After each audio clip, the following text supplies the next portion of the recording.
Grocery runs are part of our everyday life, but did you know they quietly carry a huge climate cost?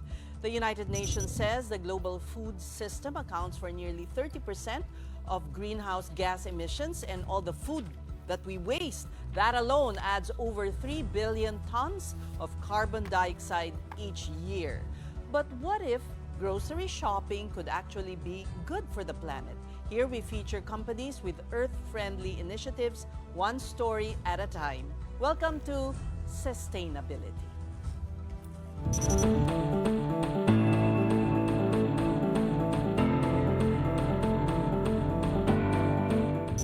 Okay, mindful eating is one thing, mindful consuming is a whole other conversation. Our guests tonight believe in making health and wellness accessible to all Filipinos while minimizing their impact on the environment. We have the folks from Heyday, Managing Director and Board of Director member Ryan Tan, and Merchandise Head Grace Opeña. Welcome to the both of you. Hi, thank you for having us. Yeah, I've been a frequent customer at Heyday. One thing that struck me is your packaging. You come away with cassava bags here. Yes. Instead of plastic. Well, Yeah. one of the things that we're doing in the store is we're making it want to easier for people to live a plastic-free life, one step closer to a plastic-free life. So our store, when you buy You something don't from the pass that store, to the consumer, the cost no, of this. yeah, we don't. It's when you Yeah, buy, usually it you comes pay with an a additional- cassava bag. And the thing about the cassava bag is, once you put it in water, it actually dissolves and disappears in a matter of minutes. I've Like never tried that. 5 minutes. You should try it later. We'll leave this behind. If you keep it for a long time, the humidity will kind of Yes, start it corroding will. it. Yeah, It will. It will. So you bear the cost of this Yes, packaging. we do. Though I would like to mention also that this isn't as sturdy as plastic. Okay. So I feel like our consumers are okay with it. Like they're not really after us for a sturdy packaging. So I feel like we bear the burden together. So they're patient enough to have something as soft as cassava. And we bear Yeah, the it cost. feels so. It feels so nice. Like it's like in a stretchy. Yeah. Yeah.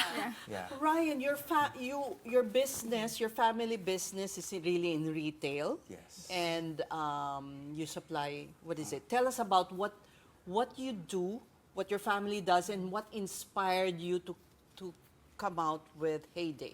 Well, the main inspiration for Heyday is really the consumers themselves. It's really like, a clamor for when we tried to look at a business opportunity, we saw this glaring shortage of the availability of healthy food in the Philippines. And there seems to be a clamor of the middle class to have more access to healthy food. And that's why we got Na Heyday. hindi mahal. Well, hindi ganun kamahal, right? So healthy food at a certain extent is a little bit more expensive, but we brought down the prices quite a lot. How are you able to do that? Grace. Yeah. Grace, you choose the products as merchandising head. Yes. Okay. And I'm a Let me provinciana. I grew up in the province, Okay. and from Mindoro, it's a very agricultural province. So I saw the value of going straight to the farmers. So that's how we were able to really put down our costs while also supporting the livelihood of our farmers here. So do you have like contracts with them? Like, oh, we're gonna order X amount of Yes. is that olive We oil purchase every day. We pay in cash every day, Every and we day. arrange the transportation from Every the day. farmers. These are farmers from all over the Philippines? Or is there a specific... Yeah, in a few locations. There's a nice thing that the Diretso team. na from farmer to your store. Yes. And it's not just that. We're in the process of getting to know the farmers themselves, getting to know their stories. So our team, a couple of weeks ago, went to Baguio, spent 3 days with the farmers, and planted ourselves. What like did you there. plant? Oh, Grace, maybe you can tell us here about the experience. Hindi ako kasama. Maybe he's so busy. Anong tinanim nyo, Grace? Well, we harvested carrots. That's when I first got to know that carrots smell amazing when you're harvesting them. When they're When they're fresh. so fresh. And Amoy then, lupa. not at all. It's sweet, honestly. Yeah, That sweet, surprised sweet. me. True. We planted strawberries because that's what we're known for. You sell them at 99 pesos. Yes. Whatever the season is, kasi we were known for that. So we want to offer it at 99, whether it's in season or not. So So the price is just 99. Always at 99. 250 grams for 99 pesos. It's Yes. usually 130 pesos elsewhere. Or more. One Yeah, more. thing Yeah. also that struck me about your store is you can bring your own container and fill it up with either virgin coconut oil or extra virgin olive oil. Yes, anything in fact. Anything. Well, anything in the refillery. And what are the products there? Here we have different kinds of. This is Himalayan salt. Himalayan Yeah, pink Himalayan salt. salt. It's Yeah. one of our top products. Pwede rin yan? Yes. Na you You have your refill. own container? Absolutely. I did not know this. In fact, And they're measured by, how do you They're determine weighed. the price? We Just weigh by it. Weigh weight. it. So our store in Makati is a superstore for health, everything health and wellness. And basically, it's 534 square meters, and half of the store is a refillery. So what does that mean? It means you can bring your own container. You can buy over 250 kinds, is it 250 or 300 kinds now? 300 kinds of dried fruits, nuts, vegetables, oils, and different teas, coffees, and different things. Spices. Yes, buy them by the gram. So we always say it's good for you, it's good for the planet, and it's good for your wallet because you don't buy anything you don't need. Right. Just take what you need, right? That's the Yeah. whole Yes, you concept. take what you need. Yeah, and kahit konti lang. Like, let's say, I mean, I'm very Parang mahina. tingi-tingi mentality. Tingi-tingi Yes, kaya. yes, yes. So I don't have to buy this much. You don't have to buy the container. You can bring your own container and we'll put And it then in your just weigh it. container Yeah. and just weigh it. So we're also selling glass jars and packaging. So it's all of these are reusable. So the thing is, we're making it possible for people to live a plastic-free life. I mean, a little bit closer towards that Yeah. because of these. So when it comes to soaps, we actually sell packaging-free products, packaging-free soap, like even detergents, Shampoo bars. shampoo bars. So a lot of these things, and it's pretty interesting so far. The people love do you it. produce those, like the shampoo bars, or do you also partner with like local artisans? We partner with a lot of local artisans. yeah. Yes. How long did it take before it came to fruition when you had this idea? And then, syempre, ang dami mong kausap na supplier, Yes. farmers, etc. How long did it take? Almost 2 years. Yeah. It was almost 2 years of preparation until we opened the first store. It's at the ground floor of Glorieta in Makati. And then our second store, we opened last week in Alabang. So, And more stores to come, Yes. hopefully. yes. There will be 2 locations in BGC. One of which is opening at the end of this year, and then one mid next year. QC or Pasig. In the north. More Yeah. We're northern. looking, actually, we're looking. There's a clamor, or a lot of our customers are asking us to build stores closer to their homes. So For hopefully less soon. emissions, right? Yeah. How about, you also sell chicken, pork, fish. Where do you source these? We also source them locally. However, we can only sell them right now frozen, but they're also sourced locally. And Ryan mentioned earlier that we opened in Alabang. We have a new baby in that branch, which is the Heyday tonic and brews. What's that? So every time I'm in the refillery, because I assist customers myself, I love the conversation in the refillery section. The question is always, will this make my coffee taste weird? Because we also sell superfood powders. So for example, I always say that lion's mane is good for cognitive Oh, boost. I take that. Yeah, so we sell them Lion's mane mushrooms. Yes. Yes. Now, in what form do In you sell powder. them? powder. We sell them by the gram powder. also. So we really sell as little as you need. So we came up with the tonic and brews concept because we want to show our customers how you can actually use our products. So there's someone who will explain. It's really like a dine-in experience. You can have your normal Ba't coffee. wala niyan sa Makati? Not yet. New This is the idea. evolution, yeah. So the concept there is functional foods, Yeah. right? So these are food that actually helps you become healthier. So it's coffee with ashwagandha to help you feel more relaxed. So coffee with certain like add-ons basically that make it healthier. So it's one of the things we're pioneering in Heyday as well. The lion's mane is locally sourced. I know. Very important. I was gonna ask, is everything locally sourced? For example, Himalayan salt, we can Siyempre, make. hindi. Yeah. I mean, It's from It's from the Nepal. Himalayas. Pero we do Yeah. have a lot Yes, of we local do. Yeah. salt. Whatever we can source locally, that's always the priority.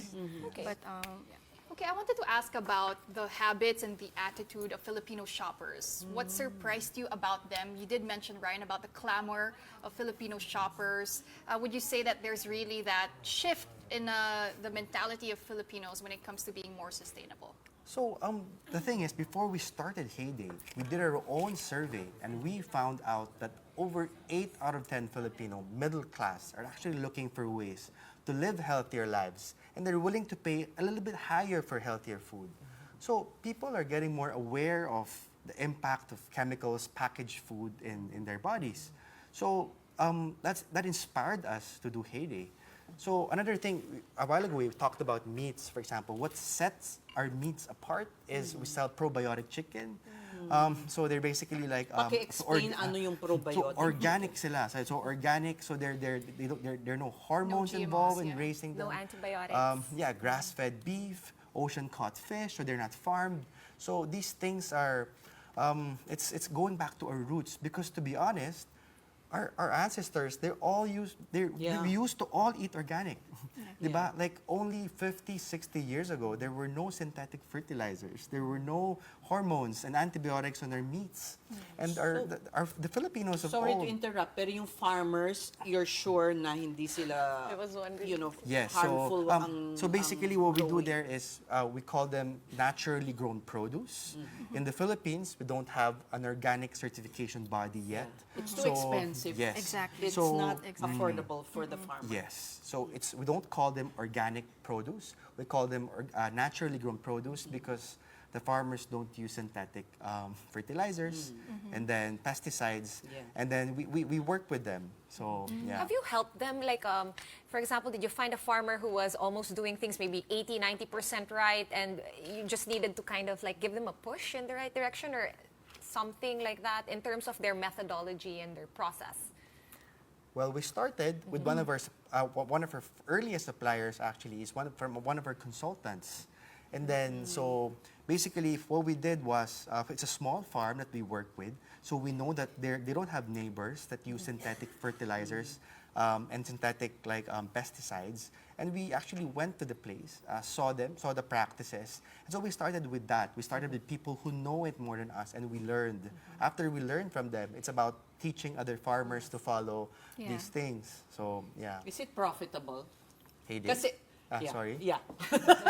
Selling health. Yeah.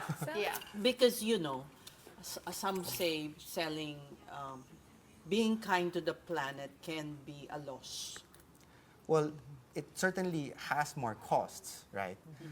Maybe other businesses would be more profit-driven, but for us, we're impact-driven, right? So for us, in terms of our equation, what do you mean by profit? For us, profit is the impact that we make on our customers, because with Heyday, they live healthier lives. The impact on our suppliers, so these are all our stakeholders.